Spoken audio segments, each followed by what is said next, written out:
Begin today with a showdown in Washington, and it's not on Capitol Hill. On Wednesday, the Supreme Court will hear arguments that could reshape the very limits of presidential power and decide the future of President Trump's entire trade agenda. At issue, whether the president has the authority via the International Emergency Economic Powers Act, IEPA, you're going to hear a lot of that, to impose sweeping tariffs that have brought in more than $215 billion in revenue this fiscal year alone. Critics call it executive overreach. Supporters call it. All right, folks, buckle up, because what I am about to tell you could completely reshape the American economy and fundamentally change how much power any president has to make major policy decisions without Congress. On November 5th, 2025, the Supreme Court heard arguments in what legal experts are calling one of the most significant cases of the decade and possibly one of the most important economic cases in American history. President Trump himself called it one of the most important cases in the history of our country, and for once he might not actually be exaggerating about the stakes involved here. The justices spent nearly 3 hours grilling lawyers on both sides about whether Trump has the legal authority to impose hundreds of billions of dollars in tariffs on countries around the world using emergency powers that were never designed for this purpose in the first place. And based on what happened in that courtroom during those 3 intense hours of questioning, Trump's entire economic agenda could be in serious trouble right now. The justices were skeptical. They were pointed in their questions, and several of them seemed genuinely alarmed at the scope of power the administration is claiming. But before we go any further, real quick, let's be honest. You can't really trust mainstream media anymore. That's why we built Pump Politics, to bring you real stories, real context, and no corporate spin. If you want to stay ahead of the headlines, join our free newsletter. We'll send the news straight to your inbox every day. Just click the link in the description to join. And if you just want to support what we're doing, join us, be part of the community that actually cares about the truth. All right, let's get back to the video. First view is, if you think about a lot of people who went to the polls for Trump, was really limit government. I think a lot of people felt that the previous administration had just expanded powers, and people really wanted to pull that back, whether it was spending or the power of the government. So in some cases, it may not go that way. If we think about an editorial I read on Neil Gorsuch, who, if you think about an originalist, separation of powers, does not think that this power resides within the presidential power, that maybe it does reside within Congress, and we're going to have to debate and see how that argument comes back. But I tend to usually always be in favor of pulling back power. I want less government in my life. That being said, and from a market's perspective, and the markets have done great. We're on a 6-7 month straight gain. Markets, to me, want certainty. Yep. No matter the outcome. Here's what is at stake, and why every single American should be paying close attention to this case, regardless of their political affiliation. The government has already collected about $89 billion in tariff payments under Trump's contested trade policies since he took office. But if the Supreme Court rules against him, and based on the oral arguments, that outcome looks increasingly likely, the government could potentially owe tens of billions of dollars in refunds to businesses that paid those tariffs over the past year. Trump himself has warned on Truth Social that a loss in this case could expose the United States to as much as $3 trillion in refunds and lost investments over time. Now, critics and economists say that number is wildly exaggerated and designed to scare people. But even the more conservative estimate suggests we are talking about an absolutely massive amount of money and a complete unwinding of Trump's signature economic policy that he has been bragging about constantly. This is not some minor procedural dispute happening in the background that only lawyers care about. This is a direct frontal challenge to the centerpiece of Trump's entire second-term agenda and how he has chosen to govern.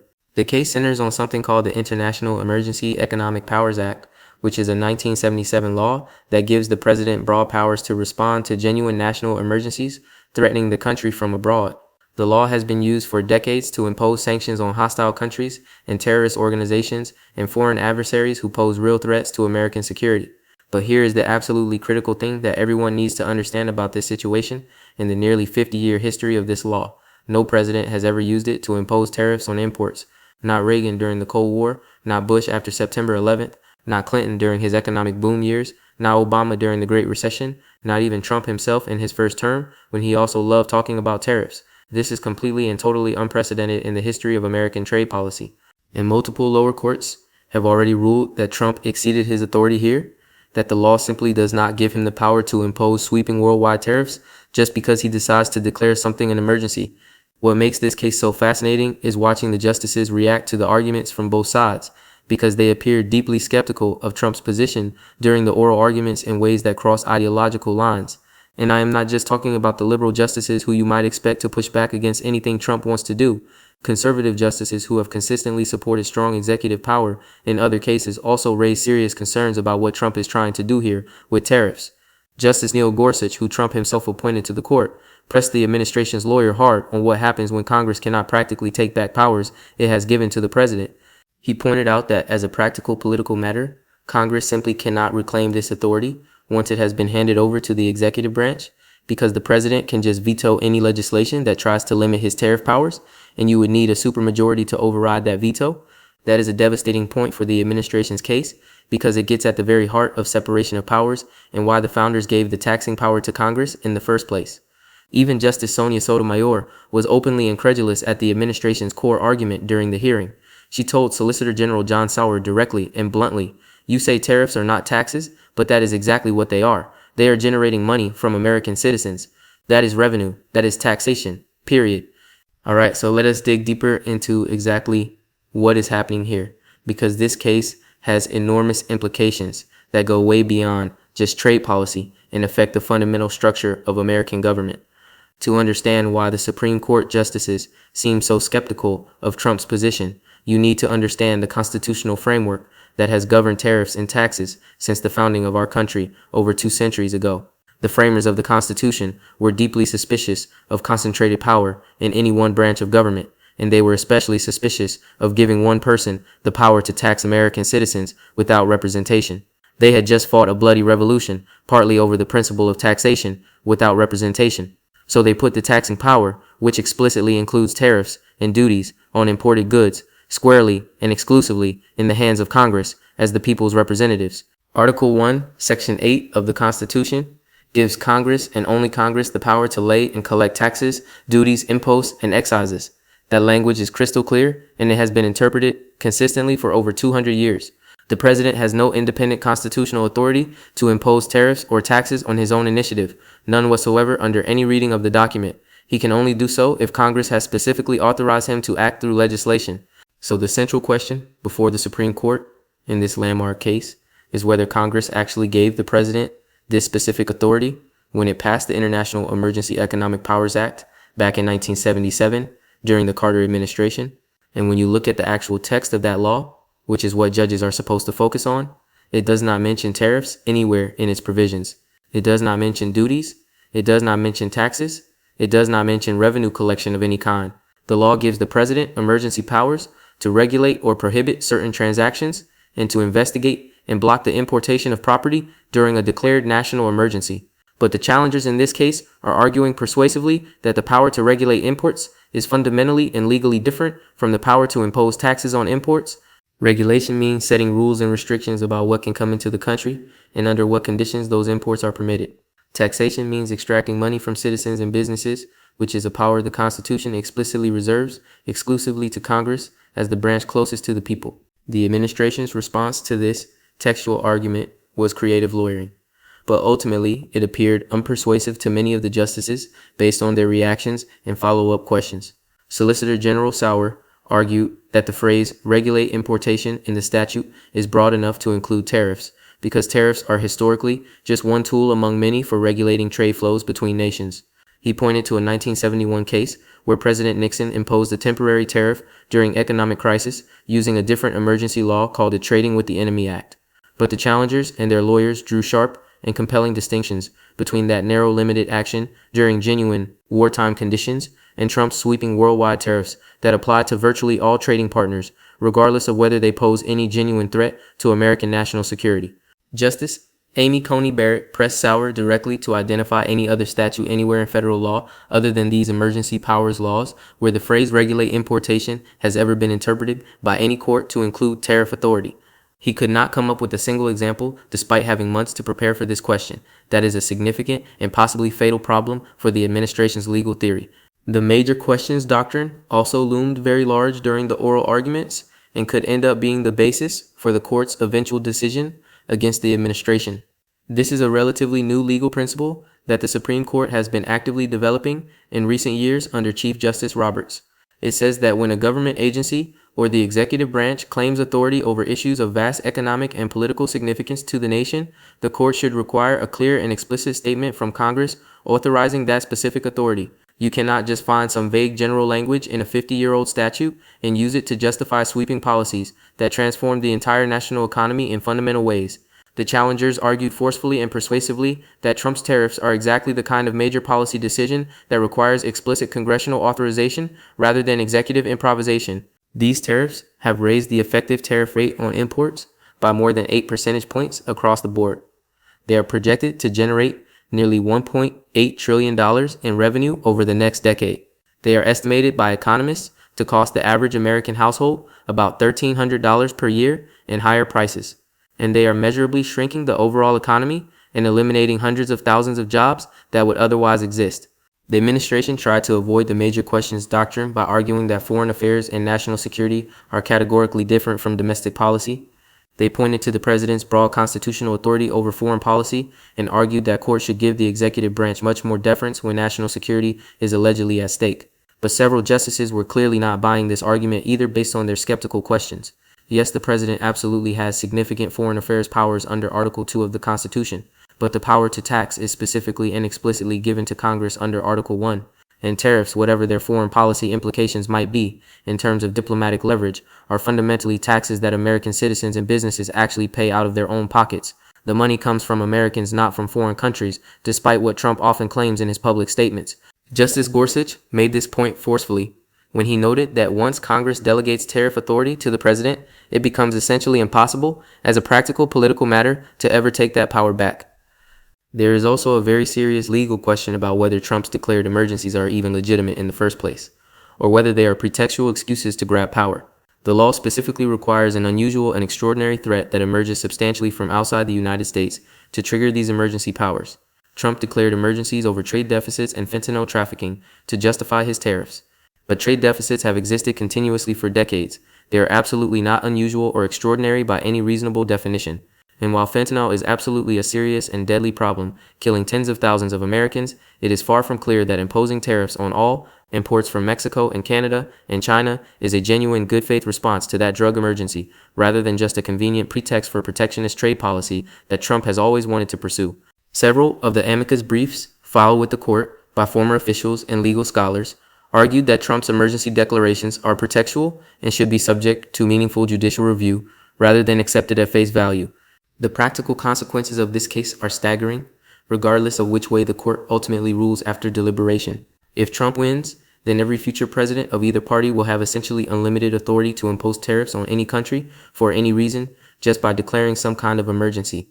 That would fundamentally shift the constitutional balance of power in ways the founders never intended and give the executive branch a massive new tool to reshape the entire economy without any congressional input or oversight. The U.S. Chamber of Commerce and the Consumer Technology Association filed briefs warning that businesses across the country have already been forced to raise prices on consumers and freeze hiring plans and postpone major investments because of all the tariff uncertainty. If the president can impose and modify and pause and remove tariffs at the drop of a hat based on his mood, that chaos and economic uncertainty becomes a permanent feature of American commerce.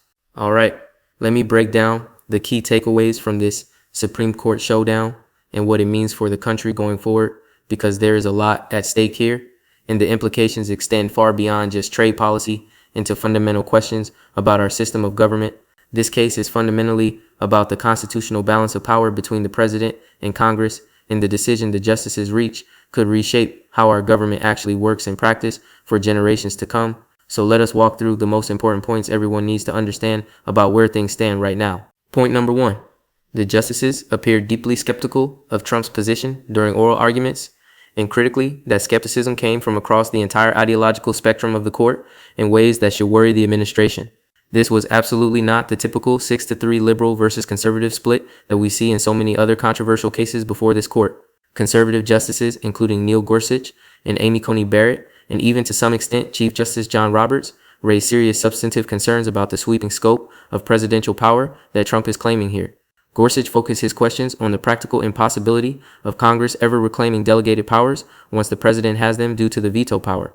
Barrett pressed the administration repeatedly to identify any statutory precedent anywhere in federal law for interpreting the phrase regulate importation to include tariff authority, and the Solicitor General simply could not do it despite months of preparation. Roberts emphasized in his questioning that tariffs are fundamentally about taxation, which the Constitution gives exclusively and specifically to Congress rather than the President. When conservative justices, who have generally supported strong executive authority throughout their careers, are expressing this level of skepticism about a Republican president's signature policy, it is a very bad sign for the administration's chances. Point number 2. The administration's core legal argument has a fundamental and possibly fatal contradiction at its very heart that the justices clearly noticed during the hearing, and that contradiction could ultimately doom their case. Solicitor General Sauer told the court repeatedly and emphatically that these are regulatory tariffs designed to change behavior, and that any revenue they happen to generate is merely incidental to their true regulatory purpose. But Trump himself constantly boasts publicly about how much money the tariffs are bringing into the federal treasury. He has said the tariffs are going to make us rich as hell.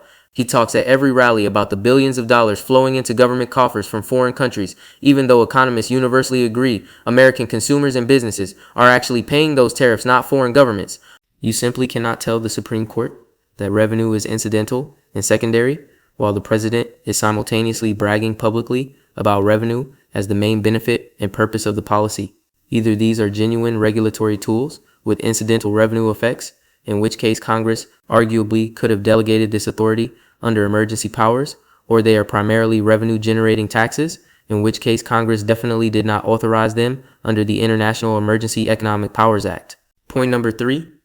If Trump loses this case, the economic consequences could be massive and immediate for businesses and consumers across the entire country in ways that would be felt within weeks of the decision. Companies that have paid tariffs under the contested executive orders could potentially seek refunds from the government totaling tens of billions of dollars that they have already paid. The administrative process for actually getting those refunds processed and distributed could take years and create significant additional uncertainty in the meantime about who owes what to whom. Some economists are warning that unwinding the tariffs suddenly could actually create short-term market chaos as businesses try to figure out what prices should now be and how to restructure supply chains that have already been painfully disrupted over the past year. But most economists also agree that eliminating the tariffs would ultimately benefit consumers and reduce the inflationary pressure that has been squeezing household budgets and making everything more expensive. The tariffs have raised overall retail prices by about 4.9 percentage points, according to recent economic estimates. Removing them would provide real tangible relief to American families who have been paying higher prices on everything from electronics to clothing to household goods. Point number 4. This case sets a binding legal precedent that will affect every future president, regardless of party, for decades or potentially centuries to come. If the Supreme Court rules that the International Emergency Economic Powers Act allows the president to impose worldwide tariffs on virtually all imports just by declaring an emergency, then that power exists permanently for whoever happens to sit in the Oval Office. A future Democratic president could use the exact same emergency authority to impose tariffs for environmental reasons or labor standards enforcement or any other progressive policy goal they want to pursue without having to go through the messy process of getting congressional approval. The framers of the Constitution deliberately and intentionally divided power between the three branches of government, specifically to prevent any single person or institution from accumulating too much authority. If emergency powers become a convenient backdoor for presidents to make major economic policy unilaterally without congressional input, that entire constitutional design and all the checks and balances it provides get fundamentally undermined and weakened. This is precisely why some conservative justices seem so genuinely concerned during oral arguments despite their general support for executive power. Point number 5. The timing of this case matters enormously for Trump's second-term agenda and for American businesses trying to plan rationally for the future in an uncertain environment. The court took this case on an expedited fast-track basis, which means they clearly recognize the unusual urgency of resolving this question quickly. We could potentially get a ruling before the end of 2025. Though realistically it might stretch into early or mid-2026, depending on how the justices choose to approach the complex issues and how long it takes them to reach consensus or write separate opinions. Until the court issues its final decision, the contested tariffs remain fully in effect, and businesses must continue paying them. Treasury Secretary Scott Bessent has publicly stated that the administration will not impose any new tariffs while the case is pending before the court. But businesses are stuck in frustrating limbo. paying tariffs right now that might ultimately be declared illegal and refunded, or that might be upheld and remain permanent features of trade policy. So what happens next, and what should you be watching for in the coming weeks and months as this historic case moves toward resolution? The justices will now deliberate privately behind closed doors and work on drafting their opinions, explaining their reasoning. Based on the oral arguments, I would expect a decision that either strikes down the tariffs entirely as unauthorized by the statute or significantly narrows the scope of what the president can legally do under the International Emergency Economic Powers Act. A complete total victory for Trump seems quite unlikely given the skepticism that was expressed by justices across the entire ideological spectrum during oral arguments, but predicting Supreme Court decisions is always risky business. Justices sometimes surprise observers, and the final written opinion could look very different from what the oral arguments initially suggested. If the court rules against Trump, expect him to attack the decision aggressively and immediately on social media and at campaign-style rallies. He will almost certainly claim the justices are part of some deep state conspiracy against him personally, even though 3 of the 6 conservatives on the court are his own appointees, who he selected specifically. He might try to find creative ways to reimpose similar tariffs using different legal authorities, though the other statutes that authorize presidential tariff action have their own procedural requirements and limitations that Trump has been trying deliberately to avoid by using emergency powers instead. The bottom line is this: we are watching a genuinely historic constitutional showdown that will directly affect prices at the store and jobs and factories in the global trading system and the fundamental balance of power in our government between the executive and legislative branches. This is not just a legal abstraction for law professors and policy wonks to debate in academic journals. This is about real money coming out of real people's pockets every single day and real governmental authority that future presidents will or will not have depending on how non-justices decide to rule. The Supreme Court's decision expected sometime in the next few months could easily be the most consequential ruling of Trump's entire second term.